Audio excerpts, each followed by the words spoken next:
Live. We are going to start in about 5 minutes. I'm going to leave this running while people are arriving.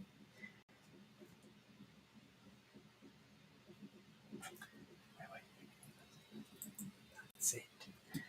It still says wait for the host.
Twitter's working.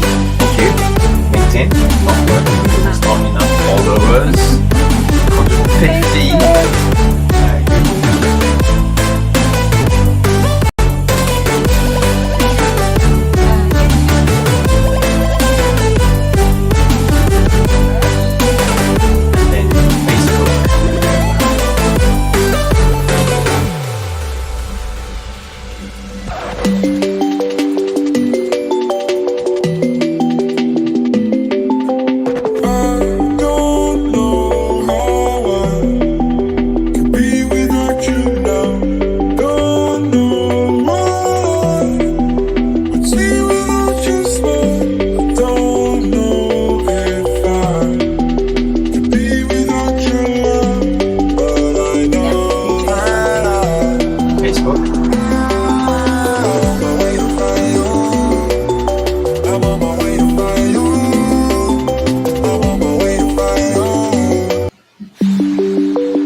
And then you said yes to YouTube, yes to Facebook, Yes. and then the last one is Telegram and Instagram. Telegram, I think, is working, but you can double check. Instagram. yellow duck with Instagram. Instagram really likes to make things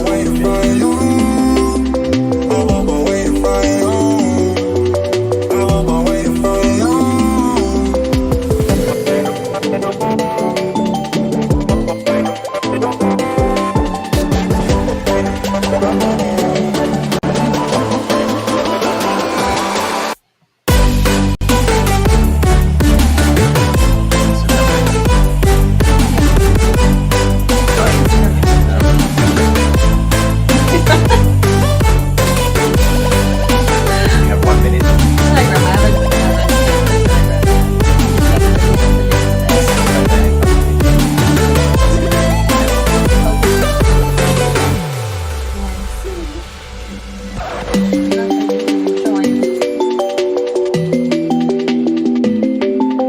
And Instagram. Don't know could be without you now. Don't know what would see without you smile. I don't know if I could be without your love, but I know that I'm on my way to find you. I'm on my way to find you. I'm on my way to find you. That's it. All right. Welcome, everybody who's live. We're now streaming from the multi-channel studio of Green Elephant, which is still a prototype. So feedback in the links in the chats below, in any of your chats, if you have any technicals with the sound. What we're streaming today about with Anul is about the family reunion in Denmark. And we had last July a beautiful gathering, which happens normally every 5 years in Denmark. And this time we went with all the post-COVID expectations and anxiety that people might be bringing to go there.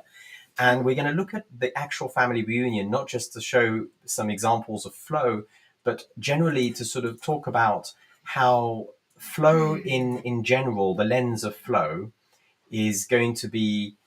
I'm going to close this one here that's now interfering. This is the lens of flow.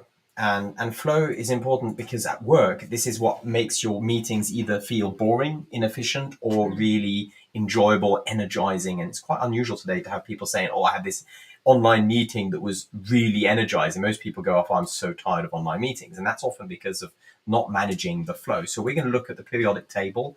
And specifically in the periodic table, we're going to unpack the lens of flow, which is right behind me.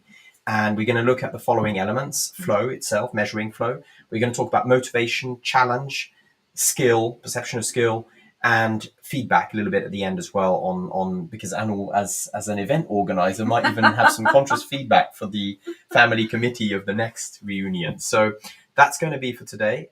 We're going to take a little trip to Denmark.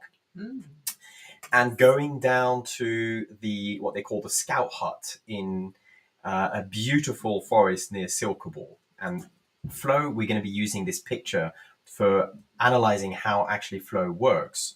So before we jump in, Anul, why do you think flow is actually important in the business context? Because now we're talking about family, and some people are joining here from the business world. How do you think flow is important from the family context to the business context? Well, I think it's the same in both ways, because if we're looking for optimal experiences for any human-to-human interaction, and here if we talk about flow as a communication flow, then if we just basically just how well do you want to interact with other people? Despite the circumstances or the surroundings, that is it with your neighbors, or is it with strangers on the street, or is it with your colleagues at work? So why not? There seems to be this interesting idea that most people don't even think of flow as being something that you can achieve. There's this idea that, it just has to be boring or difficult or challenging. Yeah. But from the gaming world, you can actually look at how to design the flow of any interaction, including a family gathering. So let's jump in and have a look at this particular event. Did we have flow? Of experiences in that event? How did it go? So the family bubble. let's go into. I think we need to unpack flow in terms of a particular situation. Okay, so we're gonna take snapshots of different situations. This is the very first day that we arrived, and you can see our little red car there. There is the scout hut with the steps going up, and just as we arrive, the boot is open. That's the scene. I'm unpacking the car. I'm walking over with one of the tents to the forest, and my father is with Anu, and suddenly a guy walks up the path, apparently the neighbor. What happens, Anu? Yeah, that was really interesting because the energy of this dude was aggressive, almost violent. So he comes there and starts speaking Danish to us. And of course, I don't understand a word. My Swedish is bad enough, let alone me understanding Danish. And he almost shouting and tries to sort of chase us away. That what are you doing here? And we're trying to explain that we're just, we rented this place and we're here for a week. And his face went first white and then red when he realized, oh my God, these are going to stay here for a week. And literally we hadn't yet done anything. We just walked in and he was like a guard dog. So we just sort of try to explain, and it literally, in the very second I stepped out of the car, it put my flow in the anxiety zone immediately with communication. So let's unpack the flow. Let's go through this in one. Well, you started with the feeling, which is interesting because it's kind of like the whole how it feels is usually the first thing we notice. So if we look at flow from the point of view of feelings, what I drew here in the background is like just a playful map taken from Mihaly Csikszentmihalyi. Oh, by the way, I've learned how to say his name now. Anybody who see me in a workshop always laughed at me because I couldn't say the name. The Hungarian name, I actually met a Hungarian guy in a bus stop once and I got him to tell me and I recorded it. So Mihaly Csikszentmihalyi is actually one of the great psychologists of the last century who was looking at positive psychology. And he spent his whole career measuring flow, and it's way more complex than a couple of measures. But if you simplify down the octant model, which comes from 88, I think it was, you'll find on Wikipedia the same picture with the same colors. It's just that I put it at 45 degrees to make it easier to think of it as one of those maps, like a flow map. And so each color is represented by a particular experience or feeling of flow. So flow is the yellow one at the top here. Arousal is on the left side for you. And then on the right side, you've got relaxation, control, boredom, which is typically what we call the comfort zone. So when we say step out of the comfort zone, life begins out of the comfort zone. It's about this stepping out of the comfort zone on the right. Now, what we're looking at here is the feeling of flow. But to really understand flow and to do something about it, it's important to go beyond the actual feeling that we have. The feeling is more like a check. So we're going to go through 3 different measures, Anu. Yep. And I'm going to just prompt this as a conversation for us about each of those situations that we've talked about. This is first situation. The neighbor greets you in a way that is perhaps not too welcoming. No. First question: how motivated at that point were you to actually reach flow in that moment of interaction? It was very sudden. I mean, he literally came out of the woods, so I did not have time to be too motivated. So it's kind of just happened. So I would say somewhere like 5-ish. 5 out of 10. Yeah. Because and plus the energy immediately, he walked in very angrily. Maybe 4. So 4. Anu is referring to a scale of 1 to 10. If we look at the map, which is really going to be, let me just put it in big here. The map, think of the motivation. For those of you who are watching, you can think about one of your situations at work. Think of the motivation as how much capacity, potential for flow you have. So it fills up the map. If you only have 3 motivation out of 10, you don't have very much potential for flow. So it's kind of a prerequisite for having flow. Yeah, and I noticed that I kind of got annoyed quite quickly because of his attitude. But yeah, so maybe not my best motivation. So motivation was again number I would say 4 or 5. Yeah. 4, 5. Okay. So 4, 5 places you in the middle of the map somewhere. Okay. Next question is, what was your perceived level of challenge with regards to that interaction? How challenging was it to interact with him? Very, because he spoke Danish to me, Mm, and I did not understand one single word. So I did not know what was the problem, Challenge. what he wanted, or it was really high. I would say that it was 8 high. hmm So in this case, it just happens that this example that I put on the graphic is about 8, but let's imagine that this is 0 and this is 10. So you'd be 8 on the challenge. The next Yeah. question would be, how competent, skillful, if you like, I'll just jump to the other side so that we can measure the skill now. How skillful did you feel with regards to communicating and interacting with this guy, this neighbor? Maybe 5 out of 10.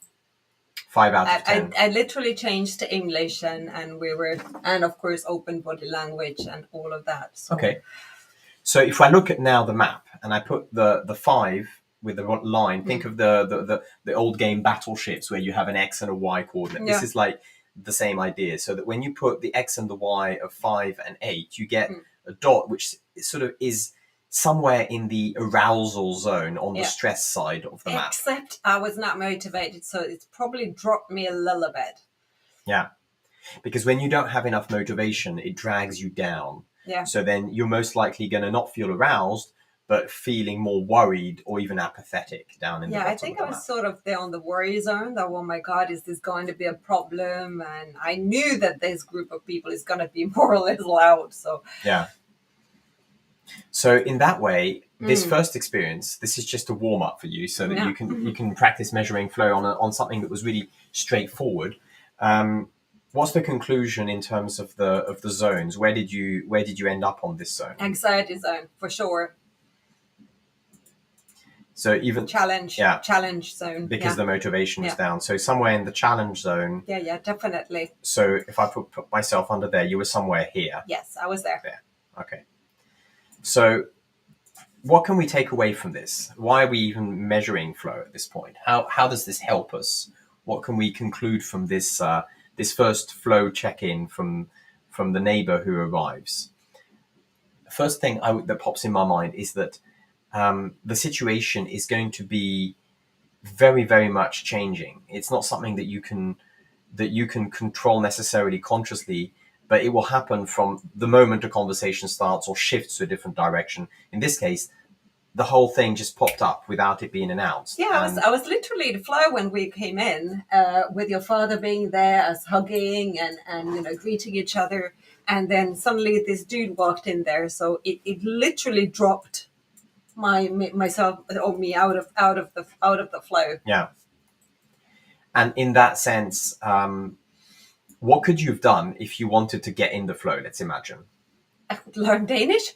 Hard to do in 5 minutes. I mean, because it was so much to do with the language. So upping my skills, meaning talking Danish, that probably would have helped.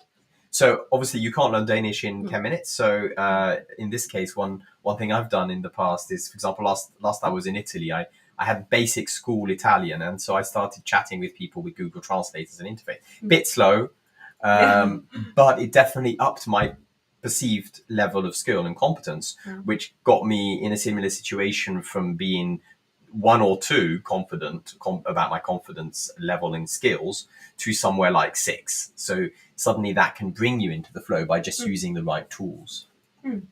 Indeed.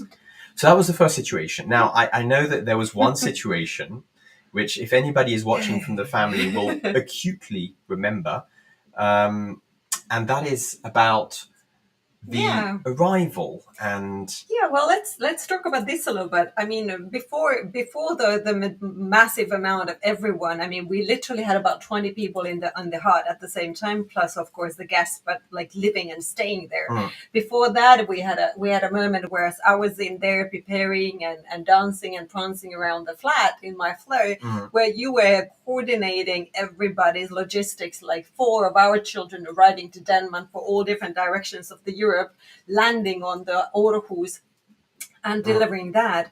And then eventually, once we got them in the house, then all the other family members start joining. Yeah. And the next day, what did we find Well, out? if we simplify, because there was a few things in between, but let's say after we got all the people gathered into that place, above, Hugging and loving each So- other, not seeing each other for 5 years or ever. and it's a scout hut, so it's basic comforts, shared dorms, people sleeping in a room of 5 people, Sitting tightly on the couches. one big bathroom with multiple showers and no washing machine, and a very simple kitchen which does the job. And what was it, about 24 people at that point arrived, and all are hugging. The following morning, my daughter pops up and says, I have something to share. I think I have scabies. I was like, what? What's scabies? Oh, it's a quick Google, and realized that it's highly contagious. It's not very dangerous, but it requires the whole of the gathering that has come in close contact with her to wash their clothes, wash their bedding, change their clothes, and buy a special cream and place it all over, and then wash again the clothes that were worn while you were wearing that special cream. It was an utter mess.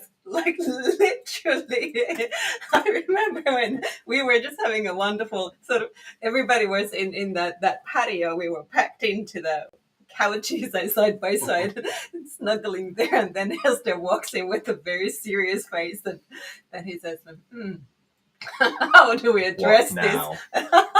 So how was your flow? Because in that moment I was like, yeah, okay, let's hear when the news came in. Well, like I'm usually okay with crisis. I usually take very cold-headed decisions, and it's usually not a big deal for me. But I think for me, the real interesting part to debrief with Flo is how did we then tackle the whole collective aspect? Because when I found out, we didn't explain that to everybody. It was just my daughter, my son, and I, and we were about to go to town. So I quickly went to town, got my uncle to give me the address of the hospital. We went there, we got a doctor, and after a few hours, we got the proper medical opinion and recommendations about what to do. And at that point, I was more clear about what we could do, because before that, my flow was utter, like, I have no idea what to do, because I wasn't sure what it meant in terms of what to do about it. So Quarantine. is it quarantine? Is it how much is it, going to spread and so on? So what we did is that, like, the first thing I did is I lowered the challenge by asking my son to take part of the logistics. So that was one thing I did about the flow, is I lowered the challenge so that I could focus on how to announce this so that it wouldn't create more problems than it's necessary. So in that room up there where the lights are on, I walked in and gathered everybody who was there, and I made an announcement, used a bit of green first sentence with an accusation audit, for those of you who know green empathy, and then basically said, look, we have a situation and we have a choice of how we can react. And what was beautiful is that the level of challenge that just went up, literally, because the chaos brought a huge challenge level. It was so funny when you tell everyone that this is what it means and what we need to do, that we need to wash everything, bedding, the questions, like literally everybody had a screensaver on, like, what am I going to do with my sleeping bag? What I'm going to wear tomorrow? And literally when it all sorted out, I remember, and you shared the creams for everyone. How are we going to do this? And I just look at the cream, and then I said, okay, who wants to put this on my back? And everybody bursted laughing, and it kind of like broke the ice a little bit. And after that, it really like united everyone working, like rising to the challenge. Like, okay, who knows the neighbors? Who has washing machines? How are we going to organize? Which clothes are going to go to the washing pile, and which are going to go in the quarantine for 3 days? And it became a beautiful experience at the end of the day. Yeah.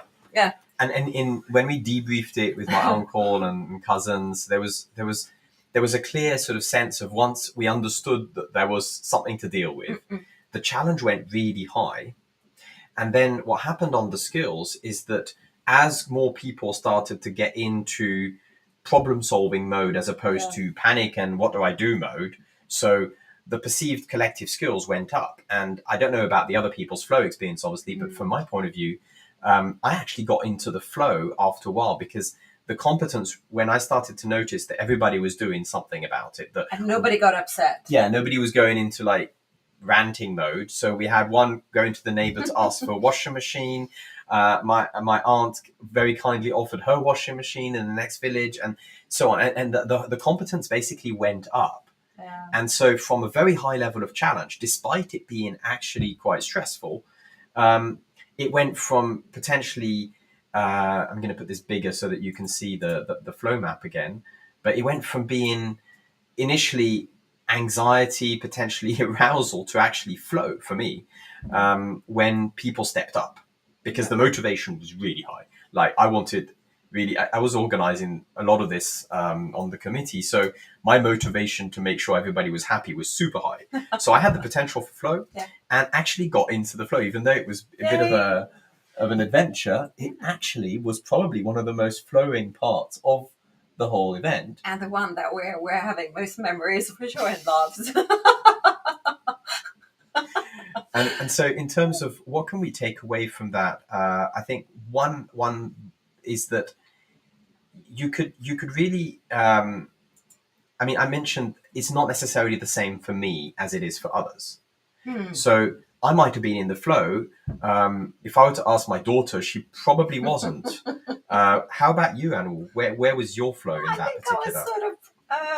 I think I was sort of in that sort of lower part of flow, close to control, sort of where it could quickly lead into sort of into the control or into the anxiety, depending if something would have pushed something, something would have happened that someone started criticizing, or so it was right there, but on the sort of, I would say, that side. So the top, slightly on the comfort zone, not quite in the flow zone. Yeah, it'd be interesting to see if any of the family are watching right now, Toka or Mikkel or anybody.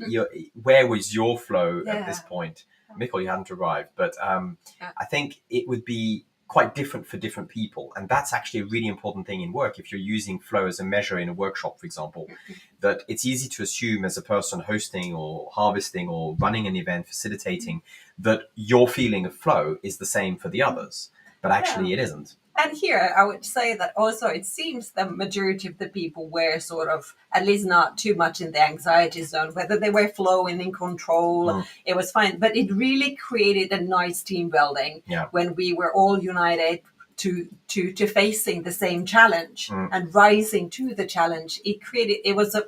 I don't think we could have bonded with the family, for example, with whom me and my daughters met the first time. With this, it was something that people then talked about. We joked about it later on, and it became kind of like a thing. And it kind of, I think, the other takeaway from this is that if something happens collectively, like in this case, it just happened that there was chaos that emerged. Everybody's sharing into that same event. That event has a potential for collective flow.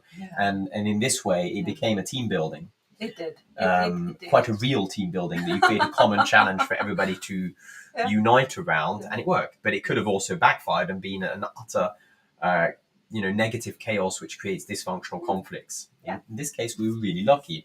Probably a lot to do with the presence and the attitude of the people involved. What else? What else do we have as situations? What happened then? Slightly more peaceful.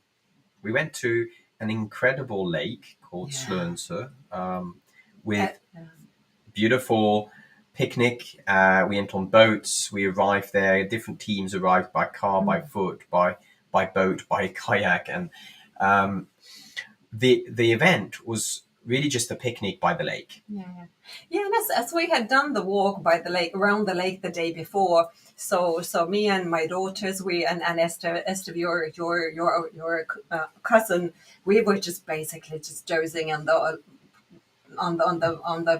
picnic blanket, and the other family members. That was the day when more people were coming in with small children playing around, talking Danish, and we kind of didn't want to intervene, and the language barrier was there, so we have it our own little resting in the picnic, and I was absolutely relaxed, sometimes even a little bit bored, but that's sort of good boredom where you can sort of lie in the sun and listen to everything sort of happening to, but that sort of created boredom, so it was wonderful.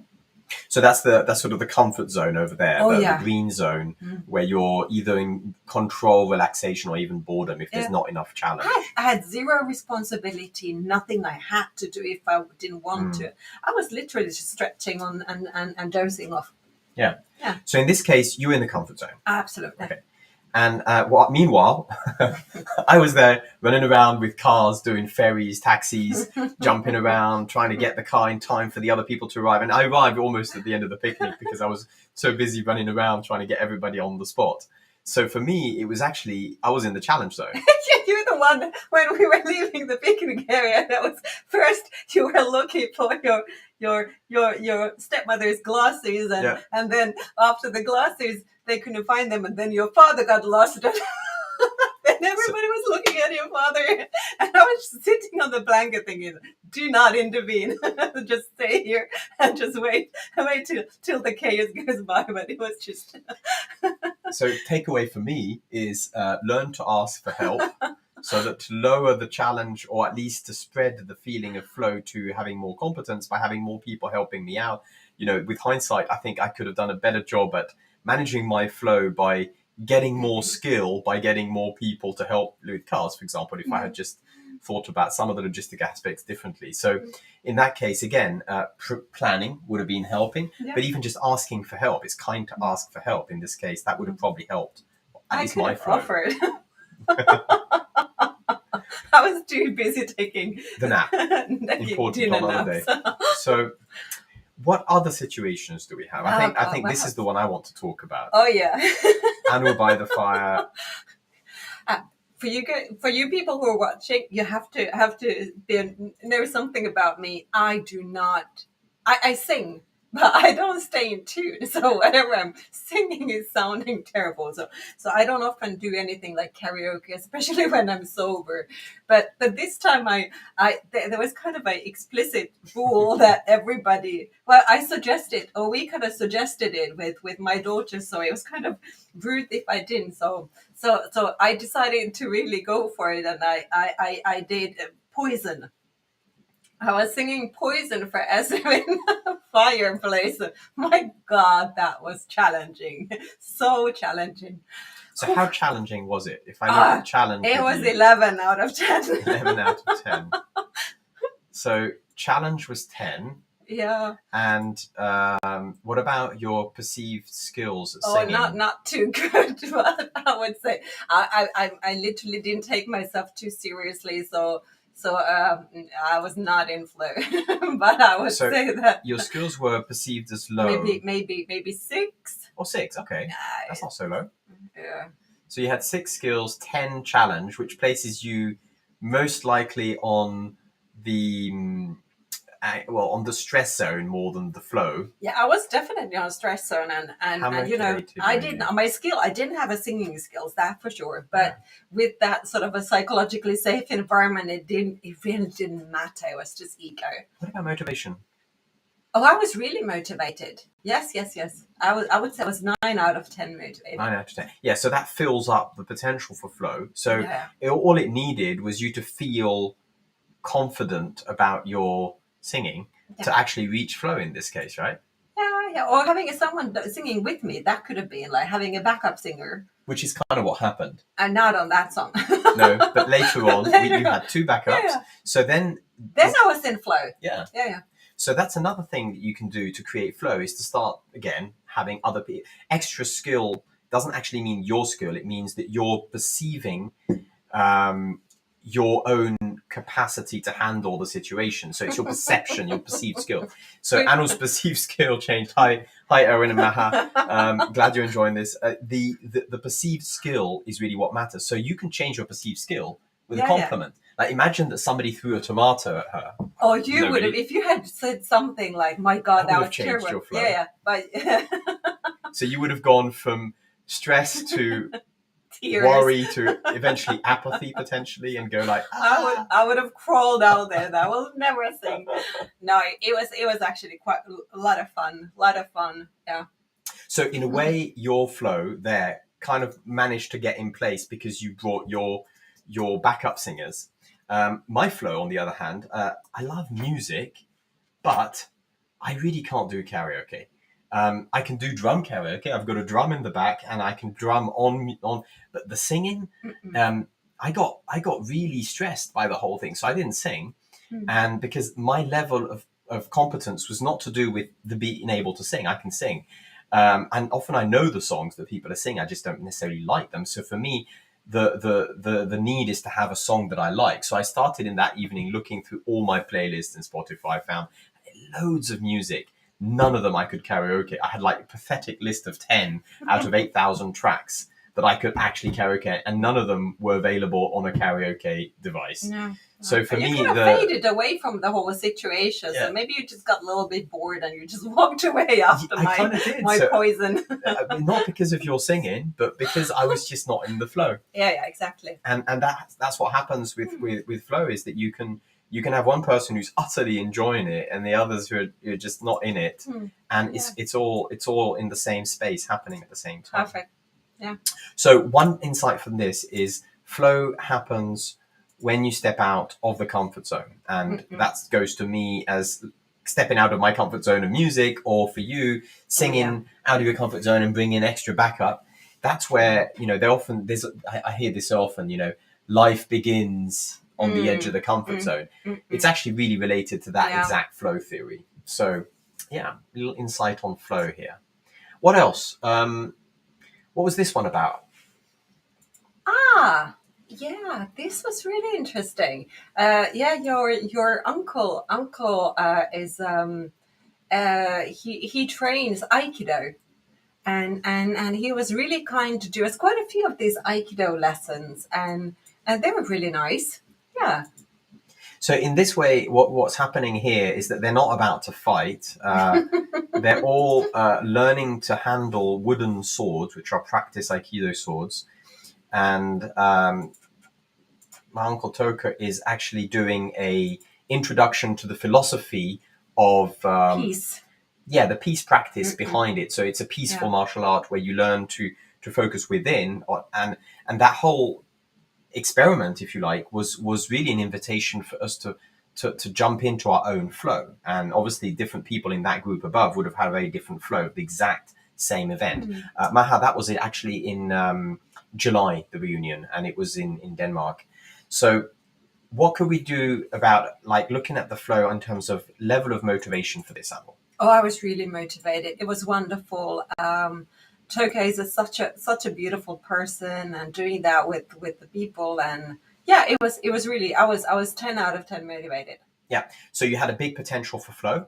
Yeah. What about your level of challenge? Oh, it wasn't too challenging. I mean, I think I could have been challenged even more, move faster. So how much would it be on a scale of 1 to 10 if we put it on the flow map? I think it's like 4 out of 10 challenging. 4 out of 10. Okay. Yeah. So somewhere just near the middle, in the middle of the bottom. island. Yeah. Okay. What about in terms of competence perceived or your skill?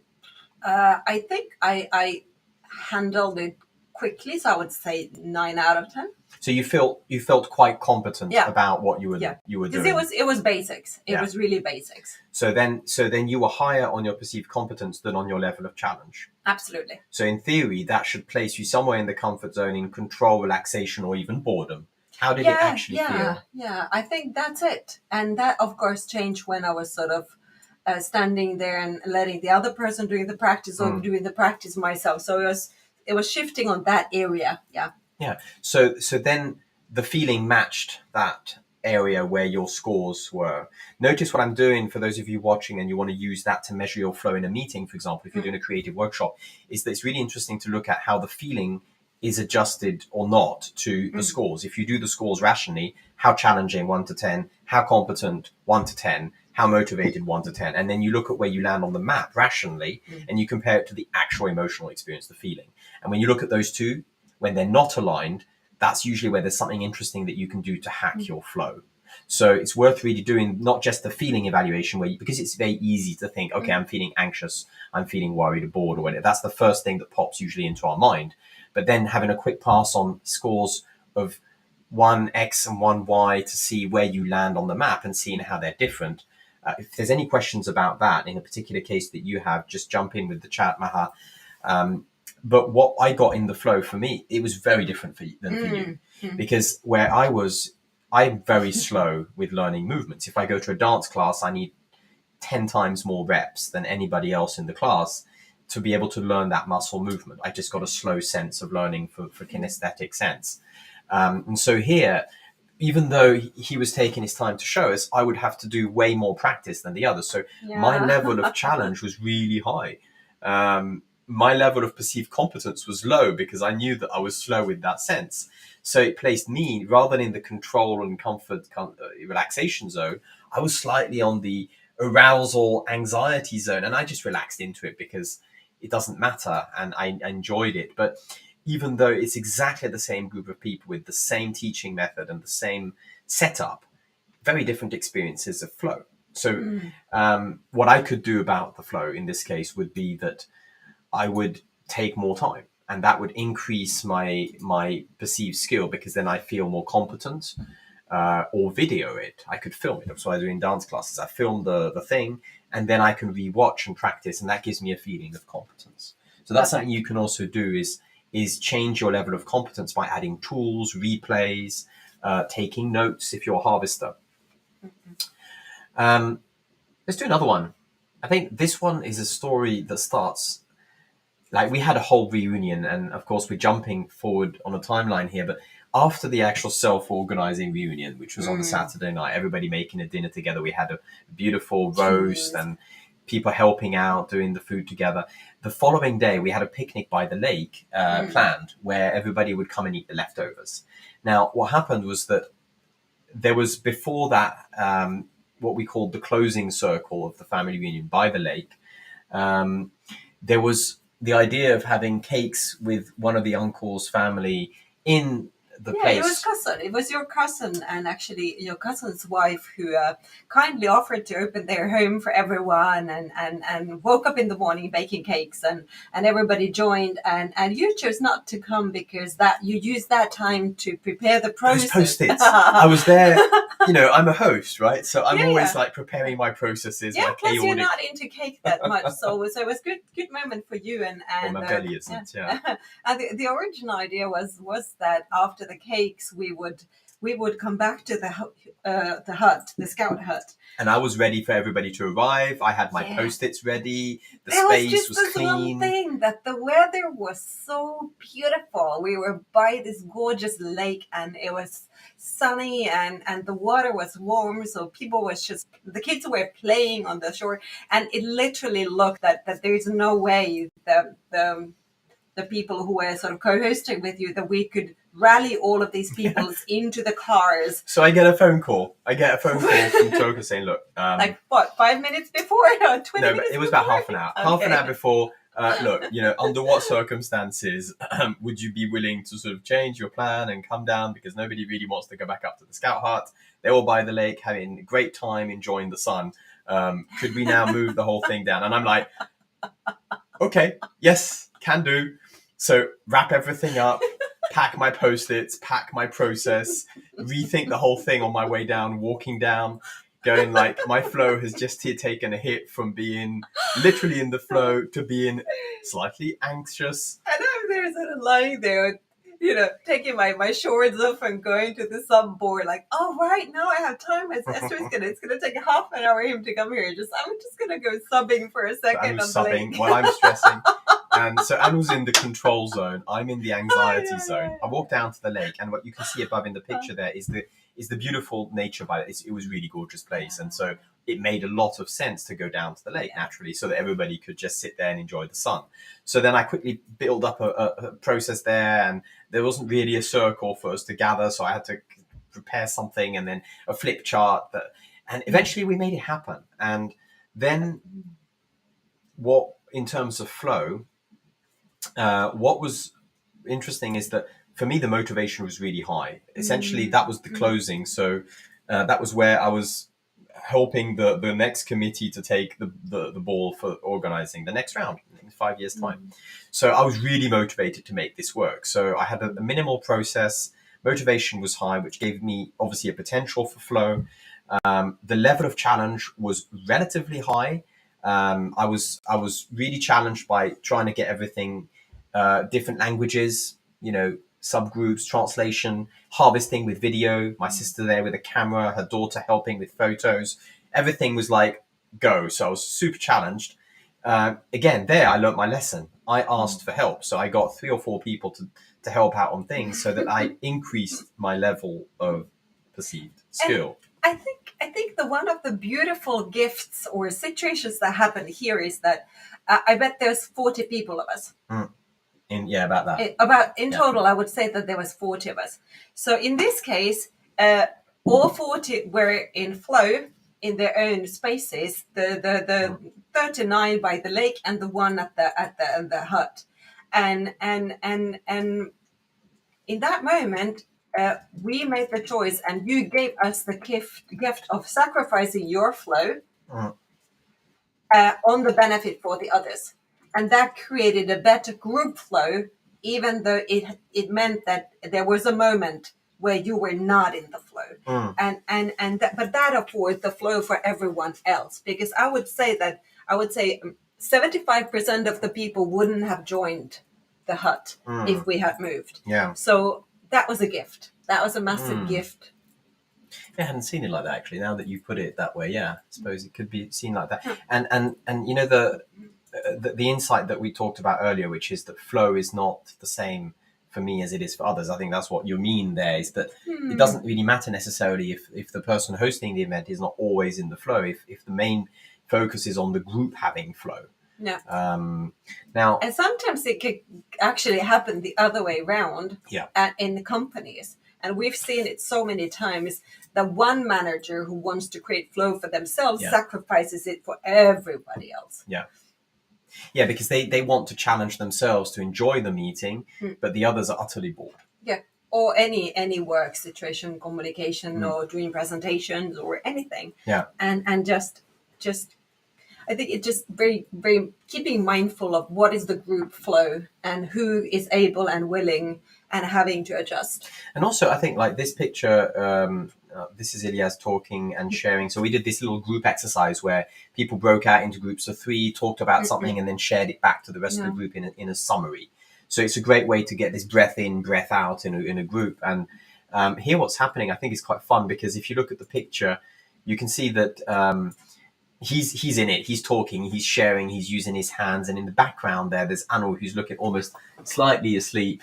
And then it's a great illustration of how you can be one person talking, and usually it's the person presenting or speaking or facilitator who's more challenged and in the flow, while the others might not be, because their level of challenge is really low. It's just listening, unless it's a foreign language, which puts the challenge really high.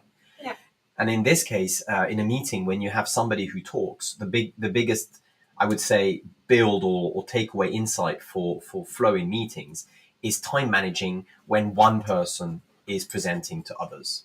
Yeah, because beyond 30 seconds to a minute, it becomes really difficult for others to keep their flow. Either they fall asleep, or then they start challenging the situation, and then they start taking over or interrupting or somehow intervening the process because they just want to be entertained. Yeah, and that is why I always recommend, and we'll talk more about this in 2 weeks when we do a streaming on chaotic in meetings and creative processes.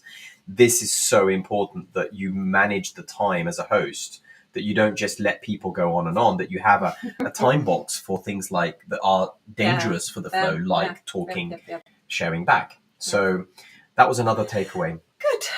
Yeah, what else is there? I think that's it. We had quite a few different situations. Now, can we do a summary of the insights? Mm-hmm. So in terms of flow, we had 4 things that we're measuring. Okay, so we're looking at the level of perceived challenge, which gives us one side of the chart, the level of perceived competence, which gives us the other side, the motivation, which is really how much potential for flow you have. It's the bit that fills up. Let me just put myself in a different screen so that you can see better. So this gives you the potential for flow. And then there's the actual feeling of flow that you have, which can be one of these words typically that places you on the map. And you can see the difference between the rational score and the emotions, and you'll start to see if you're aligning them or not. And that puts you in a particular place on the map, which would be either the flow zone, which is the top, either the challenge zone or the stress zone, I sometimes call it, and the slow death zone is where you really don't want to spend too much time there. Otherwise, you really disengage from the communication, the relation, or the environment in which you're in. And the comfort zone is where most people spend their time, particularly when it comes to communication. And it's funny because people say, "Oh, I'm stressed at work," but when you measure their flow, most often they're in the comfort zone with regard to communication, which means They can that be challenged. they can be challenged. And the usual way that challenge happens in work with communication is by taking Upping different the responsibilities with the process. So rather than just turn up as a participant to a meeting, you start maybe hosting or harvesting that meeting. And suddenly that ups your challenge and it brings flow to very many people that way. So that's my favorite hack with flow, is be aware of where you really are, because then you can do something about it and not be either breaking other people's flow or making your life miserable and tiring by adapting what you do with your skills, your tools, and how you engage with others. And I'll talk more about this in the chaotic streams that we do coming up next month. You can do that with the role you take. Participant is different level of challenge than doing, for example, a hosting or harvesting or even a stewardship of a particular online interaction or face-to-face interaction. Indeed. So any questions in the chat? Welcome to take any questions about this. If you want to adapt this thinking to quick check-ins in your workplaces, if you're in a startup, some of you I know are in startups, or if you're in design and innovation teams where you're constantly needing to keep the flow for your productivity and creativity to come out. Flow is something that is very known, but very few people actually think about it in communication. They just think about it as a gaming construct that they apply when they gamify something for their service, but it can be used literally every single day. Was there anything else, Anil, from this family reunion? Because now, one little thing, I was going to tease you with this, because you are an event organizer. And as an event organizer, it'd be nice for the next committee. I know some people are going to watch this from the family and they're going to go like, how are we going to do it next time? Oops, I'm messing up the green one. What would be your, okay, conscious feedback goes like this. I am, on behalf of the next family committee, asking you for any form of green feedback, which would be praise or things that worked well. Blue feedback, which is your expert opinion as an event organizer, or your advice also as an event organizer. Well, let's start with the green. I think in this was my first family reunion. So based on what I've heard and the stories that being told, it seems that the organizing committee was lowering the challenge for the collective and outsourcing a little bit of things like dinners and foods and stuff. And I think that created flow for the whole community. And I think that was amazing learning from the previous years. So that's a praise. So well done. I think my blue opinion was that in this particular case, there was maybe a little bit too much of responsibility on your shoulders as an individual, and therefore. So I think you were out of flow a little bit, maybe a little bit more than others. Of course, I mean, as an expert, you can handle that. But maybe my advice for the next group of